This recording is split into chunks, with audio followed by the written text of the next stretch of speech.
कोई बहुत मेहनत कर रहा है, बहुत संघर्ष कर रहा है अपनी ज़िंदगी में, लेकिन उसके तमाम संघर्षों के बाद, उसमें तमाम अच्छाइयों के बाद लोग उसकी बुराई करते हैं, लोग गाली देते हैं।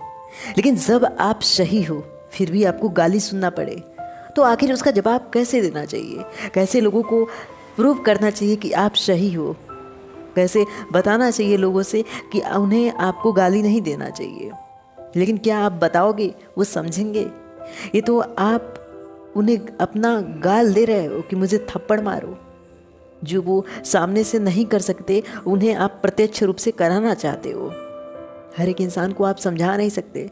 दुनिया में कोई भी हो जो आपके बदनामी का कारण बन रहा है, जो आपको गालियां दे रहा है, वो एक तरह से आपका पहचान बढ़ा रहा है, वो एक तरह से बता रहा है कि इस दुनिया में आप जीवित हो।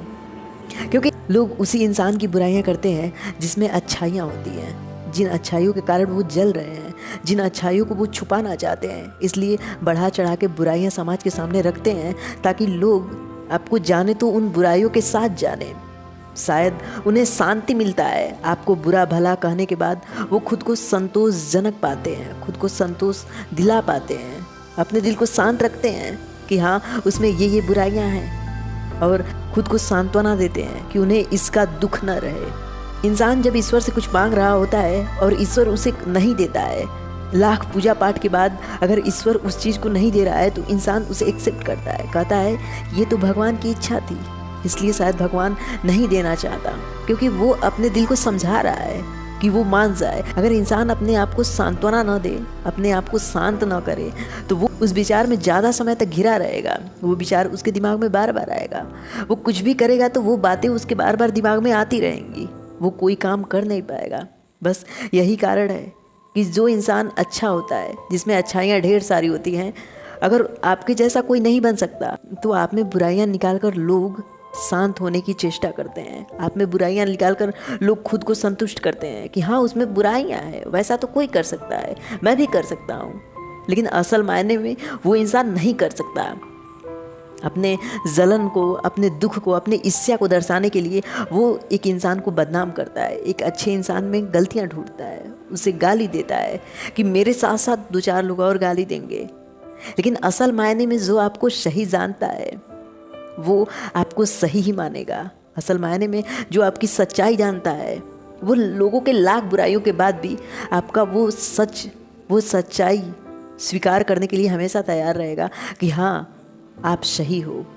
इसलिए अपने काम पे फोकस करो। ये छोटी छोटी बातों पे अगर ध्यान दोगे ना तो अपने मार्ग से भटक जाओगे, अपने गोल से कहीं और देखने लगोगे। और वही तो वो चाहता है, इसलिए तो वो तुम्हारी बुराई कर रहा है, इसलिए तो वो तुम्हें कमियां निकाल रहा है कि तुम अपने काम पे मत ध्यान दो। तुम परफेक्ट हो तो उस पे मत ध्यान दो, तुम उस काम को छोड़ो, क्योंकि जब तुम उस काम को छोड़ोगे तभी तुम फेल होगे।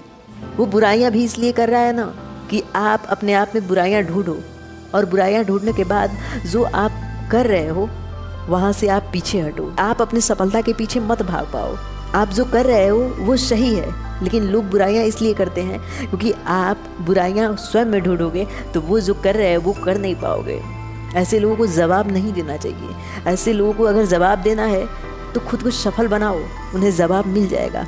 वो आपके एक एक शब्द को सुनने के लिए तैयार होंगे। शायद वो दौड़ रहे होंगे आपके पीछे, अपने बच्चों को भी आप जैसा बनाने की कोशिश करेंगे। लेकिन जब आप उन छोटी छोटी बातों का जवाब नहीं दोगे तब ईश्वर महान है, सबके लिए नहीं है। कुछ लोग उन्हें गालियां भी देते हैं क्योंकि उनका जो सपना है, उनका जो ड्रीम्स है, वो बैठे बिठाए चाहते हैं कि ईश्वर आकर उन्हें सौंप दे। ईश्वर उनका गुलाम नहीं है और आप भी उनके गुलाम नहीं हो। दुनिया में कोई भी चीज़ हर एक इंसान को संतुष्ट नहीं कर सकता। कहीं आप अच्छे हो तो कहीं बुरे रहोगे, क्योंकि वो स्वयं बुरा है, इसलिए आप में बुराइयां ढूंढ रहा है। Thank you guys.